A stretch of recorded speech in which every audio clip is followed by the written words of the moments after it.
as usual.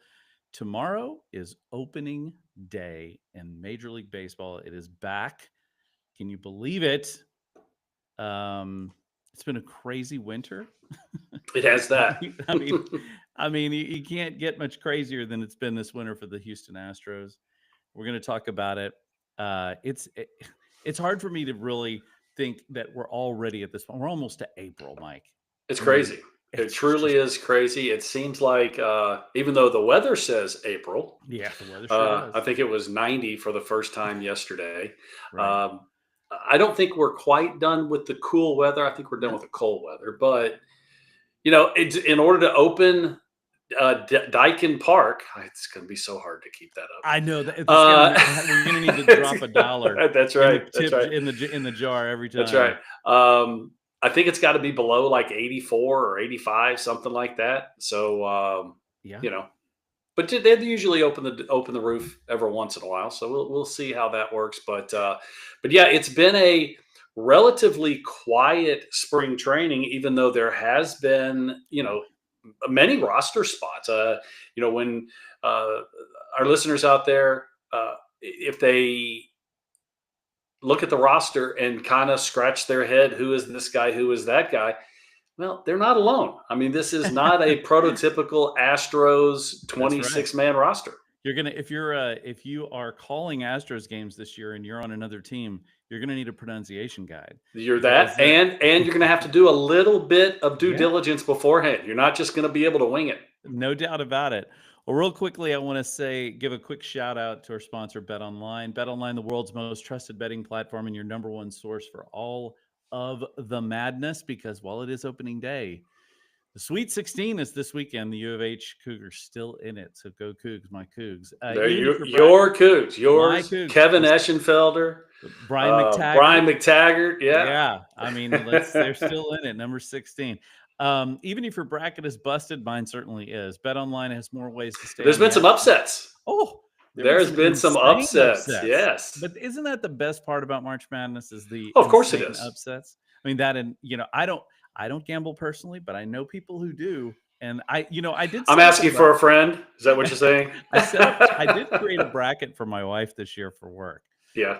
And it is completely toast. But Bet Online has ways to So stay that'll in be the the last action. time you do Yeah, that. I will never do it again. I'll let her do it next year and choose by like jersey color or mascot name or I can whatever it remember is. every once in a while when we would go, to a horse track, or we'd go to the dog Yeah. track when we were in Florida. Even highlight. I don't know if you ever Oh, highlight, partaken sure, in in highlight. LA for sure. And my wife would do just as well as anybody else, and she goes, "Oh, that dog's cute." That's how she would do it. The So track. That's how they always do it. Pick it by the name. yeah, If it's got a cool the it's name. got the purple number, and Hey, her favorite listen, cover is purple. maybe Whatever. not this weekend because it's Purdue Boilermakers, and that certainly is a pretty cool name. So I wouldn't necessarily want to pick them against the Cougars just because of their name. And Mm. hopefully no one is doing that. But uh, there's live betting on every remaining tournament game, the largest selection of odds on everything from college basketball to MLB, NHL, MMA. Certainly, the NBA still going on, about to be postseason. Rockets are number 2 at the moment. BetOnline continues to be your number 1 betting source. From every Cinderella story to every hat trick, BetOnline has you covered with odds, stats, and more from every game and every play and every win. BetOnline, the game starts here. All right, let's get right into this right away and start with the first huge. I mean, look, it's been an off season of massive stories, That's true. but Cam Smith is the latest massive story for the Astros. The Astros putting Cam Smith on the roster. If you didn't happen to see it, maybe pop online and go to the Astros Twitter feed, and you can catch a really sweet video of the Astros allowing his mom to basically share the news with him. Nice. The 22-year-old kid who just a year ago was playing in college, only 34 games in professional baseball, none of them above the AA level. And Mhm. he is not only going to be on the roster, he is going to be your opening day right fielder. Mike, how shocked were you at that? Wow, it's a little surprising. I'm not gonna pull any punches. I'm not gonna say I'm completely shocked, just simply because what's the alternative? I mean, they don't. This with Kyle Tucker being gone. The one thing that people need to understand is he cannot fill and not going to try and fill Kyle Tucker's shoes. Okay, Kyle Tucker was an MVP Right. caliber player. Even though last year he did spend a lot of time on the IL. Uh, does Cam Smith have that kind of talent? Yeah, but you can't put that kind of pressure on him. Listen, there's No. pressure just being on the opening day roster. Hey, no And doubt. to go back to the numbers you just said, and he only has a couple dozen, not even a couple dozen, what, a dozen at bats at Double A. I mean, you're talking about a guy that has very, very little professional experience, but hey, he 34 played games. 34 games 34. total. And Total. my friend That Katya, who includes A ball. yeah, my friend Katya sent me a list the other day that they had put together of all of the people who had the shortest stints Mhm. in the minor leagues before becoming a major leaguer. And I think Cam was like fourth or fifth. But Yeah, I mean, the names are pretty amazing. I mean, let's be honest. There were some pretty great names on the list, yeah. but yeah, still very shocking. It is. It is. And, a few of those names, weren't really recent. No, there were They some were, old ones. yeah, There were a they're couple back in the, recent, but not a lot of yeah. them. So it just shows exactly, but I think you have to look at it and say, okay, just the fact that he never got to AAA, Yeah, he only had a little bit of time in Double A, a few at bats. I mean, right. it's truly a remarkable story. Now, here's the thing: I was talking about how there was pressure. Um, Hmm.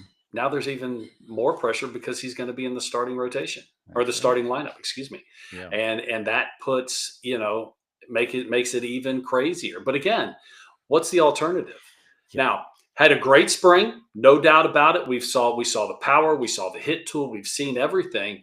Um, by the way, he's in a new position. I mean, this is truly remarkable. It is He's a something. natural third baseman. This wasn't like something that came out at the beginning of spring training. It's not like he's been working in Mm-mm. right field for 6 weeks. No. He's only been working there for a couple of weeks. Now, I will say this, and in our last podcast, I mentioned this. I do listen. He's an athlete. He's a big dude. He is He's a an and huge. he is an athlete, but he's moving further away from the plate. And when an infielder goes to the outfielder or goes to the outfield, Hmm. it is an easier transition than the other way Right. around. The game speeds up when you come in, it slows down when you go out. There's going to be hiccups, though. There's Right. going to be route issues. There's going to be maybe missing a cutoff man here or there.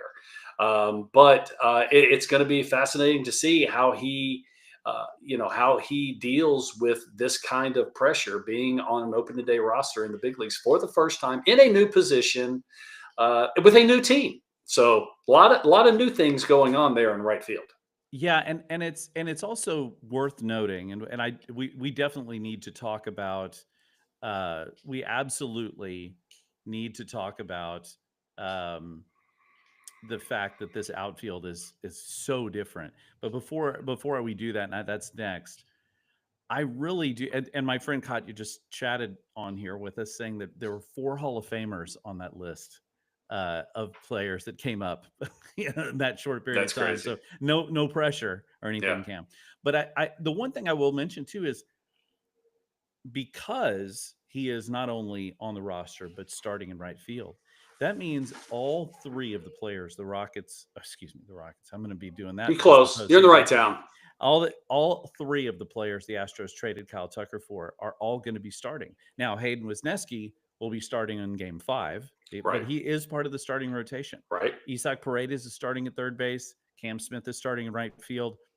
I mean, I don't think any of us thought that was going to happen No. unless there was a major just disaster of some kind. But the fact that that's a huge win, for Dana Brown and for the Astros to Yeah. know that they brought back a haul of players that's not just going to help them down the road, but it's going to help them right now. Well, and they needed that. I mean, because what has happened over the last several years from this 26-man roster for the Houston Astros, it's been shrunk. It's been taken away from. Hmm. There has not been a whole lot of, talent brought back in. Right. Whether you go to Springer or Correa or whoever it was. I mean, that was the whole reason why they had to let Tucker go, because you can't let these guys keep walking out the door and just get a Yeah. draft pick for them. You needed to get some talent coming the other way, and they were able to do that. It just when you look at this roster, you're going to look at this lineup tomorrow, opening day, and it is a vastly different lineup. No Bregman, no Tucker, but No this Ryan is Presley, still no no Justin Ryan. That's Verlander. right. I mean, the list goes on and Yeah. on. And actually, you can go through the bullpen even Oh, deeper than that. yeah, forget So that. Yeah. there's been a lot of turnover. Now we'll have to see how quickly they gel. Right. What they have to, and this is a must. Oh, Okay, yes, I am telling you that they have not played a game yet, but they cannot get off to the same start they had last year. oh, Last year absolutely was a not. fluke. You do not play that poorly for that long. What was it, like 5 or 6 weeks into the They season? were, yeah, about 6 weeks. They Yeah, were terrible. 6 weeks into the season, and then all of a sudden, especially when you do it in 3 weeks, they turned it around in 3 weeks. Now they had big help from Seattle because Seattle, kind of choked again. But Yeah. this was you can't rely on going on a No. run like that. So what No. are you trying to do early in the season? Tread water. You're trying That's to stay correct. 500. Especially for the Astros. Keep everything keep everyone in shouting distance. Win some games, lose some games, whatever it is, Yeah. and then hopefully you gel and you get on a run somewhere over the summer. And let's talk a little bit about that outfield group. A really interesting mix. Now, we did say Cam Smith, he's a big dude. He does not have the guns of Jeremy Pena. I'm just going to say that real quick. I don't know if you've seen a picture of Jeremy Pena lately, He was but jacked last year. he looks like he could be in an arm wrestling competition. Like he could be in the world arm wrestling competition. But anyway, the outfield group is fascinating. Hopefully it displays more power.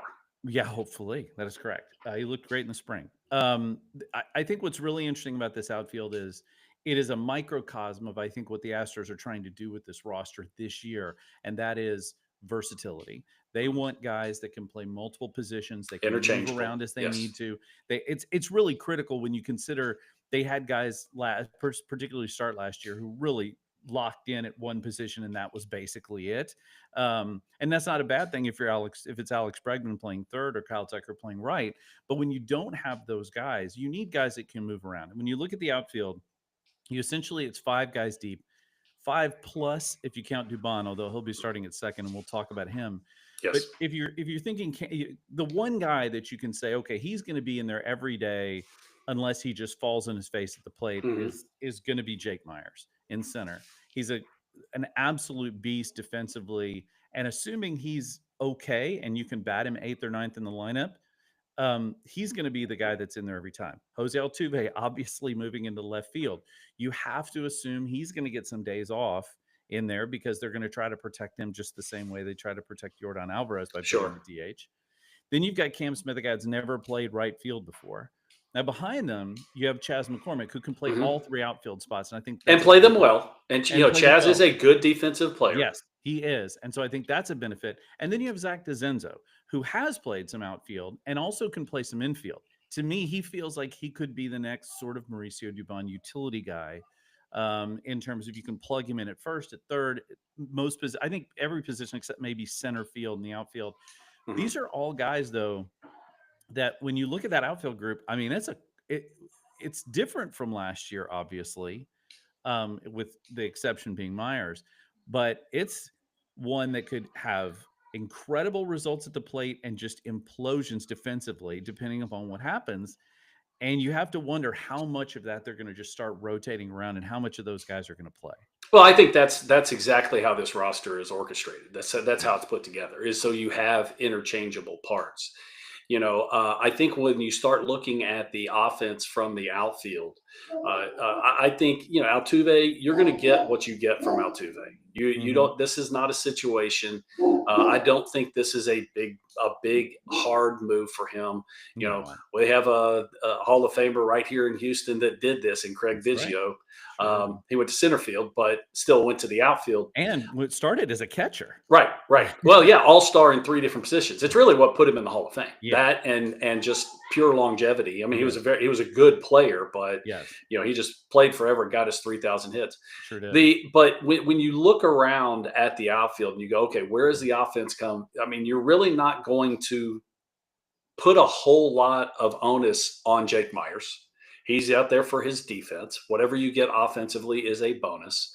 Same thing with Chaz. So I think that, and Cam, you just, Who knows? You just don't know. You know, to Well, just a he had a mixed bag. I mean, he had some moments in the outfield where he looked lost, and he had some moments where he looked pretty damn athletic, which yeah. he is. Well, I can So, tell you, playing outfield in Florida during the spring is not easy. The oh wind's yeah, that wind. howling one way or another. It's one, it's blowing right to left one Did you day and play left to spring right. training down there at all? Oh yeah, I spent Was it what nuts?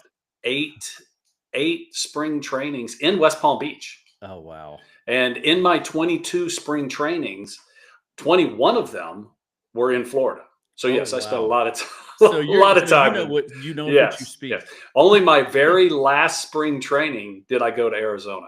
It's Did crazy. you ever wait, here's one for you. Did Mike Stanton ever take a bat in spring training? I don't think I got an at bat.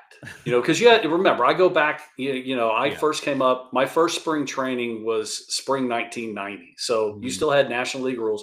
Now, I don't know if I got an at bat in a game, but especially with Atlanta, we hit all the time. We bunted all the time.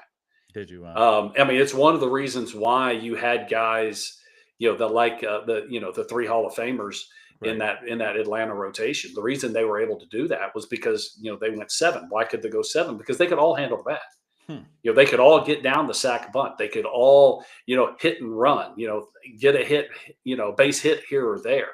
Right. And we all did it though. Every relievers, starters, minor leaguers, we all hit. And so that was yeah, that was a big part of spring training. And it was actually probably my favorite part because I always thought I was more of a hitter than a pitcher anyway.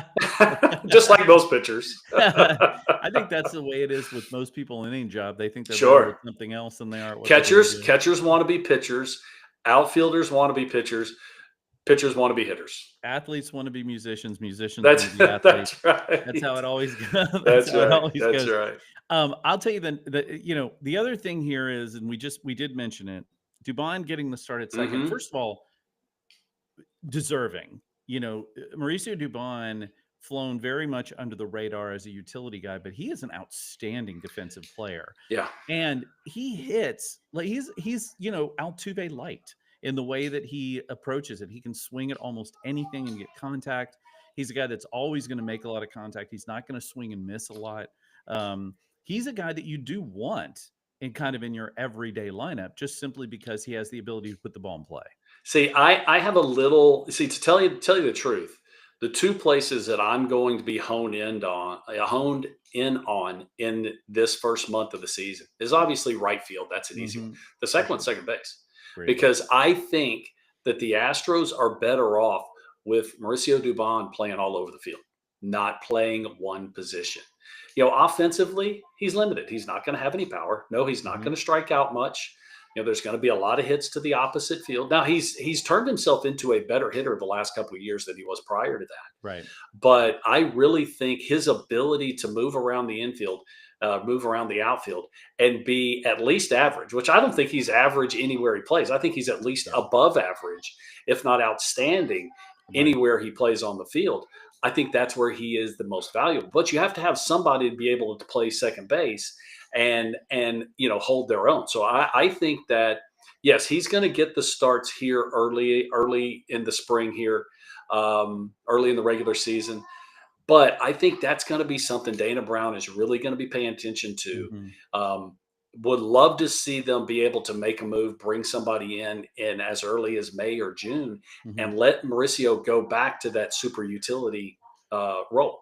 I'm going to be real interested to watch that particular situation too. And the main reason I am is because I'm actually really interested in I'm very interested in how they're going to use Brendan Rodgers to start. Brendan Rodgers is not a good hitter, but he was a Gold Glove second baseman Yeah. in Colorado. I mean, his splits and at Coors Field versus away from him not good. So he's probably not going to give you much at the I have an plate. opinion on that too. Keep going. But he's a very good defensive player at Mhm. second base. They also, I don't want to say stash, but let's say Luis Guillorme is still in the organization as a Mhm. veteran bat. He's at AAA. I could see him certainly making call up. And then the other thing to watch really is there was a moment in spring training where it became a question mark if Bryce Matthews might make this roster. I think early enough they say he needs some more at bats. but he probably doesn't need a whole year at AAA. And Mhm. Bryce Matthews is probably your heir apparent at second base. So if that's the case, if you say, hey, we can get through this, we can move. I mean, look, maybe Jose Altuve will play a little second throughout the year. Maybe you move, maybe you bring Guillorme up, you move some guys around, do what you need to do.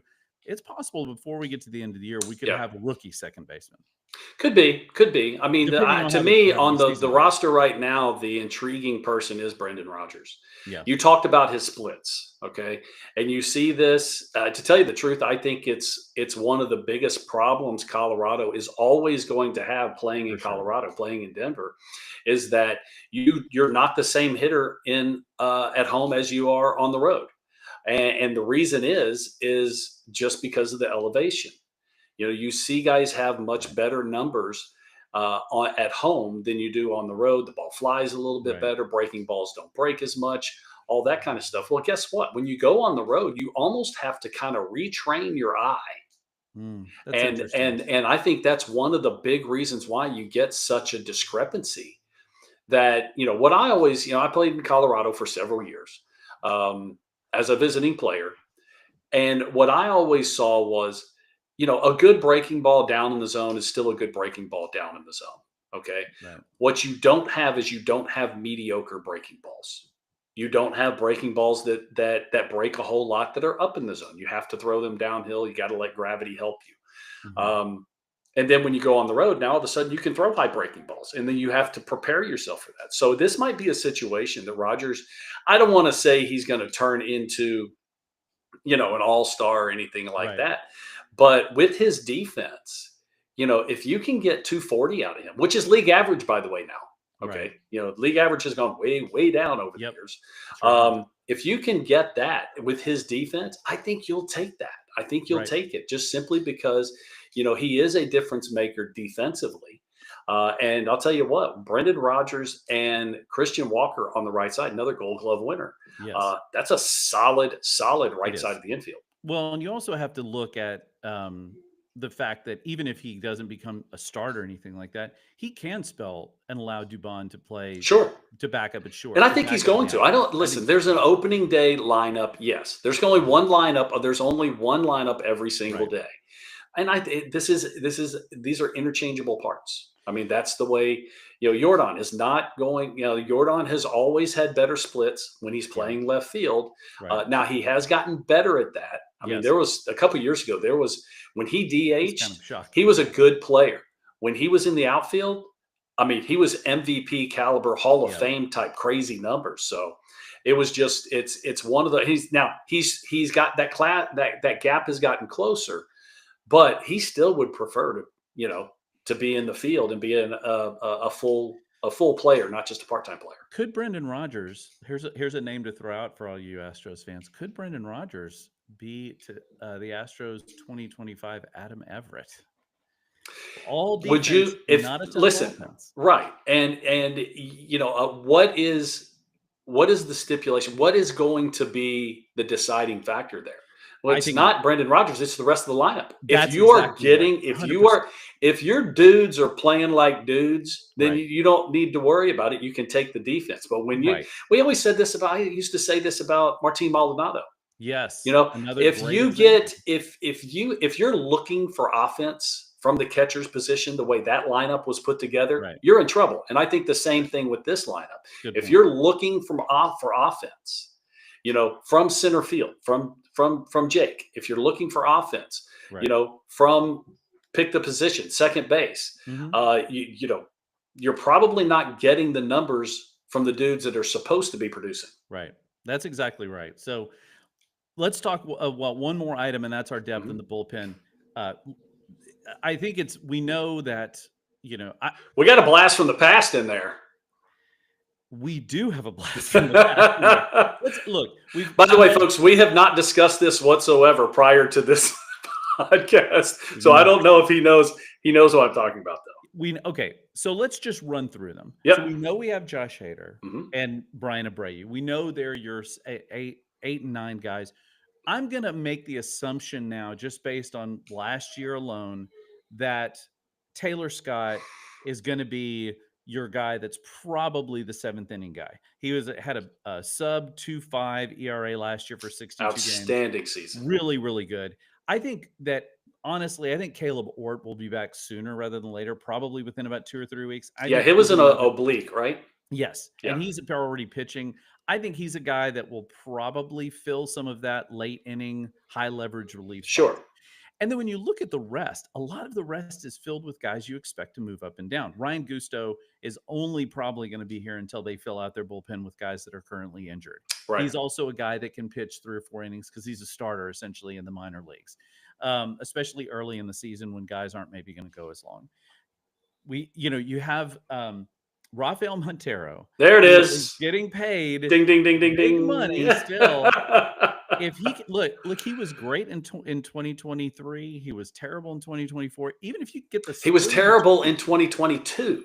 that's right, that's right. But if you can just get him somewhere in between all of that, make him an average bullpen arm, you would be He fine. is an aberration. You No just hedging, can't figure it out because the stuff is now. I mean, you can always look at location. That's right? something, then that's one of the big issues. Right. But he's always had a good arm. I mean, the Astros That's got right. him from the release pile, the scrap heap from Seattle when Seattle just cut him loose with Yes. a 7 or 8 or whatever ERA. Then he comes in and just absolutely shoves in Right. 2023. Actually, I think he pitched pretty well at the end of 22 for Yes. the Astros, and you had no idea what you're going to get. 24 could not have been more of a disaster. Just a He total mess. signs the big deal, but to his credit, when they went to send him down. Yep. He cleared waivers. Nobody wanted that contract. Nope. He could have become a free agent. He decided to stay with the Astros. Yeah. So he went to AAA, and here he is back in the big leagues with the Astros. We also have a real anomaly for an Astros bullpen, and that is we have more than one lefty. And we're not even talking about Josh Hader. Right. Because we have not only do we have Steven Okert, who came on an experienced veteran lefty, but honestly, Brian King, who was really good Yeah. in spring training and looks to be a guy that can be their designated left-hander of the bullpen. We also have Luis Contreras, who's a young guy who I think is who's going to be one of those that you can move flexibly up and down. But I think when you look at it and you say, listen, Brian King has the possible he's good stuff. He's a guy that's great against lefties. So you definitely can see someone like him being sort of your designated lefty, but they have 3 left-handed guys in the bullpen. I mean, that's unheard Well, the of. thing is, we still have the same rules in place that you got to face three hitters. Yes, So, right. The designated, Right. get the lefty out specialist, you really can't have those anymore. Not for one guy anyway. So it's one of those situations that the guy's got to be able. That's why you don't see any sidearm lefties anymore. Right. Because right-handers just destroy those guys, even though they're Right. very tough on left-handers. So this has the possibility of being one thing that I do like about this bullpen. Okay, there is diversity. Yeah. Taylor Scott, I love because he has got such a unique arm slot and his arsenal is so unique. It's unlike anybody else in the bullpen. That's a big plus. Right. You got your closer as a power left-hander. You got your main setup man as a power right-hander. Yes. You got Taylor Scott throwing kind of from throwing from El Paso over here. Yeah. And then you have some of the young guys that all throw differently. That was one of the things back in the day that that the Astros always had. Yes. That was something. Diversity in the bullpen is something that the Astros have had many of these seasons, and they have been very, very successfastful. Well, you saw that. AJ Hinch was the one that really wanted that. That's right. He didn't want all power guys. He didn't want everybody throwing, fastball, slider. He wanted guys throwing splits. He wanted guys with different arm angles, and that was one of the reasons why. In the circle of that's right, and that's why you had. They were able to make it through sometimes without having lefties in the bullpen because you had so much diversity in your right-handers that you couldn't hone in on one release point. Well, and Maton was brilliant against lefties because he threw that pitch that would sink in on But their again, hands, and yeah, well, it was but he yeah, threw it 90 was miles an hour. his natural fastball was a cut fastball, and that's a unique pitch. Right. You know, the Yeah. reason they brought him over from Cleveland, I Bleav, Mhm. was it was very simple. It wasn't because his velocity. His velocity was always 88 to 90. He had high spin rate on his fastball, so he had good Well, carry and he had a cut. he was an important member of the Astros team because Yeah, he came over in a trade that also brought you none other than Yiner Diaz. there you go. That was the deal that brought you him. So it's get opening day tomorrow, 3 o'clock afternoon, businessman special.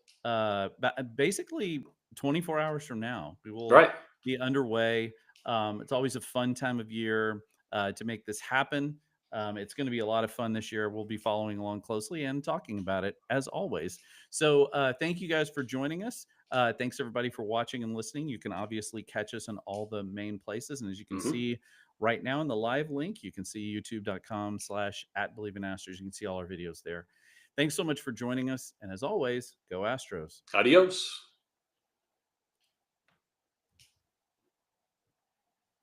Awesome. There we Well said. go. There we go. All right. I will let you get at it. Cool. I Thanks, appreciate man. it. I Yeah, I got to go appreciate to it. work here in a little bit. All right. Sounds good. Talk to you So soon.